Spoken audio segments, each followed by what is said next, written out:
मध्य प्रदेश में ब्राह्मणों की बेटी पर दिए गए बयान को लेकर के घिरे आईएएस संतोष वर्मा की मुश्किलें काफी बढ़ती हुई दिखाई दे रही हैं। अजाक्स के प्रदेश अध्यक्ष संतोष वर्मा ने यह बयान दिया कि आरक्षण तब तक मिलना चाहिए जब तक कोई ब्राह्मण अपनी बेटी उनके बेटे को दान न कर दे या फिर जब तक दोनों संबंध न बना लें। अब उनके इस बयान के बाद मध्य प्रदेश सरकार काफी सख्त हो गई है, काफी नाराज दिखाई दे रही है। इस मामले में खबर ये निकल करके सामने आ रही है कि सीएम मोहन यादव इस मामले में काफी नाराज हैं और उन्होंने आईएएस संतोष वर्मा के खिलाफ कड़ा एक्शन लेने की बात कही है। इस पूरे मामले पर हमें जो जानकारी मिली है, 10 सूत्र के पास जो जानकारी आई है, उसमें ये बताया गया है कि सरकार अब उन्हें नोटिस जारी करने वाली है और उनसे इस पूरे मामले पर जवाब भी लेने वाली है। आपको यहाँ एक जानकारी में ये दे दूं कि आईएएस संतोष वर्मा पर ये कोई ऐसा पहला विवाद नहीं है जिससे उनका नाम जुड़ा है। इसके पहले भी वो काफ़ी विवादों में रह चुके हैं। सबसे पहला अगर हम उनके विवादों की बात करें तो लिस्ट थोड़ी सी लंबी है। अगर मैं आपको एक एक करके उनके ऊपर लगे हुए विवादों की जानकारी दूं तो सबसे पहले तो आपको ये जानना जरूरी है कि वो राज्य सेवा के अफसर हैं। बाद में वो प्रमोट हुए और आईएएस बने। इसके बाद जब वो रीवा में पोस्टेड थे तब उनके ऊपर अपने ही घर में काम करने वाली एक महिला के साथ में संबंध बनाने के आरोप लगे थे और फिर बाद में वो मुकर गए। इस पर ये केस भी उनके ऊपर चल रहा है, ये मामला भी सुर्खियों में रहा। इसके बाद जब वो धार में पोस्टेड थे वहां पर भी उनका नाम एक महिला के साथ जोड़ा गया। उस महिला ने भी उनके ऊपर कुछ इसी तरह के आरोप लगाए। प्रमोशन की जब बात आई थी तो प्रमोशन पाने के लिए संतोष वर्मा के ऊपर ये भी आरोप लगाया गया कि उन्होंने फर्जी साइन किए हैं और इस फर्जी साइन का मामला तो इतना तूल पकड़ा था कि उन्हें जेल भी जाना पड़ गया था। अब ये तो रहे वो आरोप जो उनके ऊपर लगे। अब इन आरोपों के बाद अब सरकार ने जो नोटिस जारी करने का मन बनाया है और संतोष वर्मा अब इस पूरे मामले पर जो जवाब देंगे वो तो देखने वाली बात होगी। लेकिन इन सारे आरोपों के बीच जब ये पूरे मामले खुलेंगे और इन मामलों की जांच होगी तब उनकी मुश्किलें कितनी बढ़ सकती हैं, इस पूरे मामले पर बात करेंगे हम 10 सूत्र के हमारे मैनेजिंग एडिटर हरीश दिवेकर से। सीधे चलते हैं उनके पास और उनसे ही जानते हैं इस पूरे मामले पर वो क्या कहते हैं। तो सर, मेरा सवाल आपसे ये है कि जिस तरीके से 10 सूत्र ने इस खबर को ब्रेक किया कि सरकार आईएएस संतोष वर्मा पर कार्रवाई कर सकती है, उन्हें नोटिस जारी करने वाली है, तो सर इस नोटिस के जारी होने के बाद ये जो पूरी कार्रवाई होती है आईएएस के ऊपर, इसका पूरा प्रोसेस क्या है, जरा हमारे दर्शकों को आप समझा दीजिए एक बार। देखिए, किसी भी आईएएस, आईपीएस, आईएफएस जो अखिल भारतीय सेवा के होते हैं, अखिल भारतीय सर्विस जो है आचरण नियम होते हैं 1968 के। अखिल भारतीय सर्विस 1968 है, उसमें आचरण नियम, उसमें होता है कि उसको एक कंडक्टर दी गई है नियमों में कि उनका आचरण कैसा होगा, वो किस तरह से बात करेंगे, मतलब क्या, मतलब या तो भ्रष्टाचार करते हैं या अनुशासनहीनता करते हैं या नियमों की लापरवाही करते हैं या कोई मतलब अपने पद की गरिमा से इतर जाके बात करते हैं। तो उस सिविल सर्विस कंडक्ट रूल होता है जो, उसके अनुसार कार्रवाई होती है। इसमें क्या होता है, इसमें पहले नोटिस देते हैं कि नोटिस 10 से 30 दिन का हो सकता है, सरकार के ऊपर कि 10 दिन का दे, 7 दिन, 10 का 15 दिन या 30 दिन का टाइमिंग सरकार को देने वाली को तय करता है। तो उसमें जवाब मांगा जाता है, उनसे पूछे, उस जवाब में कहता है क्यों ना आप पे कार्रवाई की जाए, अपना जवाब दीजिए, आप नहीं किया, तो वो अपना जवाब देता है। सरकार उसमें संतुष्ट होती है, अफसर तो क्लोज रह चुका है। संतुष्ट नहीं होती पर देखते हैं कि नहीं अपराध किया है इन्होंने, छोटा किया तो छोटे मोटे पे वेतन वृद्धि रोक देते हैं, संचय प्रभाव से वेतन वृद्धि रोक देते हैं, इस तरह की एक चेतावनी देते हैं। पर अगर अपराध बढ़ा है तो उसमें फिर विभागीय जांच बैठती है, तो डिपार्टमेंट इंक्वायरी बोलते हैं। विभागीय जांच में दोष सिद्ध होने पर सरकार निलंबित कर सकती है, बर्खास्त तक कर सकती है। लेकिन बर्खास्त का जब करेगी तो उस बर्खास्त का प्रस्ताव बना के भारत सरकार को भेजना पड़ेगा, क्योंकि अखिल भारतीय सेवा के जो अफसर होते हैं वो भारत सरकार के अधीन होते हैं। वो एक तरह डेपुटेशन में कैडर आवंटित होता है। संतोष वर्मा राज्य प्रशासनिक सेवा से प्रमोट हुए 96 में बैच के थे और इनको 2012 बैच मिला हुआ है। जब राज्य प्रशासनिक सेवा था 1996 बैच के थे और जब आईएएस में आया तो 2012 का बैच उनको मिला हुआ है। तो अब ये जब इनका अगर ये राज्य प्रशासनिक सेवा के अफसर है तो राज्य सरकार कार्रवाई कर लेती, क्योंकि अब आईएएस प्रमोट हो गए तो इन पर एक्शन लेने का अधिकार केंद्र सरकार के पास। तो जैसी सरकार विभागीय जांच करके देगी तो ऊपर जाएगा। क्योंकि ये मामला बहुत हाई प्रोफाइल हो गया, देश भर में इसको लेकर प्रतिक्रिया आ रही है, भारी दबाव बन रहा सरकार को।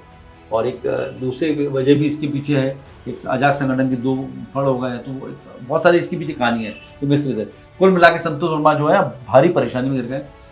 ना केवल सरकार ने नोटिस जारी करी बल्कि सरकार ने उनकी पुरानी फाइलें खोल दी, क्योंकि वो हाईकोर्ट जज को साइन करने वाला मामला जेल भी होकर आ गए, जमानत पे चल रहे हैं। तो उसके अलावा कई पेंडिंग शिकायतें हैं उनके खिलाफ, वो पेंडिंग शिकायतें भी खुल लेंगी। तो संतोष वर्मा की मुश्किलें भरना तय हैं और शायद भारी परेशानी में आ सकती है। सर, तो जिस तरीके से इनके ऊपर ये आरोप लगा और फिर ये अभी अजाक्स के प्रदेश अध्यक्ष बना दिए गए, तो क्या इस संगठन का अध्यक्ष बनने के लिए ऐसा कुछ जरूरी है कि आईएएस ही बन सकता है इसका अध्यक्ष, ऐसा कुछ है क्या? नहीं, ऐसा नहीं है। लेकिन क्या है, बीच में एक ध्रुवे साहब थे, CS ध्रुवे शायद अजाक्स के, इसके पहले एक अमर सिंह जी रहे, धाईमा जी रहे, और कंसोटिया जी कभी लंबे समय से 22 साल तक JN कंसोटिया रहे अपर मुख्य सचिव। तो वरिष्ठ अफसर ही रहते हैं एक्चुअली, क्या पूरे प्रदेश के कर्मचारी अधिकारियों संगठनों को लीड करना होता है। तो एक IAS होने से होता है लीड करना आसान होता है। अब JN कंसोटिया रिटायर हो गए, लेकिन अभी वो एक्चुअली वो पूरे कर रहे हैं संचालक मंडल में, वहाँ पे सलाहकार मंडल में है, सलाहकार है पूरे। तो वो पूरा भी संरक्षक जी, माफ कीजिएगा, संरक्षक है, तो अभी दूर नहीं हुए। संतोष वर्मा को लेके प्रमोट किया है इसको। JN कंसोटिया विशेष गढ़पाले को भी लेकर, जो सेक्रेटरी RR हैं डायरेक्ट IAS हैं, उनको भी लेके आए थे, जो एनर्जी में डिप्टी सेक्रेटरी हैं। तो लेकिन गढ़पाले जी थोड़े दिन कार्रवाई का अध्यक्ष रहे, फिर वो छोड़ के चले गए, एक नया संगठन वो अजाक्स बना लिया उन्होंने पैरेलल, और उसके उन्होंने पूरा अभी मौर्या उसके अध्यक्ष और कार्रवाई का अध्यक्ष बन गए। उसकी कहानी अलग, इसी ये पूरे विवाद के पीछे सारी कहानियां एक दूसरे तार जोड़ रहे हैं। तो वो अब संतोष वर्मा को लीड करने के लिए दे दिया गया। संतोष वर्मा ने स्लिप ऑफ टंग रही, या फिर कहते हैं कि ताली बजवाना माइक देख के, या फिर हीरोजम आ गया, तो उन्होंने ऐसे शब्द बोलो जिससे कि कर्मचारी अधिकारियों में वो एकदम पावरफुल थे। तो जैसा कहता है कि जब कमजोर आदमी ताकतवर आदमी को जब तक हमला न बोलेगा, तो उन्होंने एक तरह से ब्राह्मण वर्ग के बोल के और तालियां बजवाई बेटी। दो गलती की उन्होंने बयान में। उनका बयान है जैसे उन्होंने कहा दान और संबंध। तो दान जब उनसे हमने बात की, जब इंटरव्यू में, तो उन्होंने कहा नहीं मैं कन्यादान, तो कन्या खा गए उसमें से। संबंध में वो वैवाहिक संबंध में वैवाहिक खा गए, तो द्विअर्थी उनके बयान था।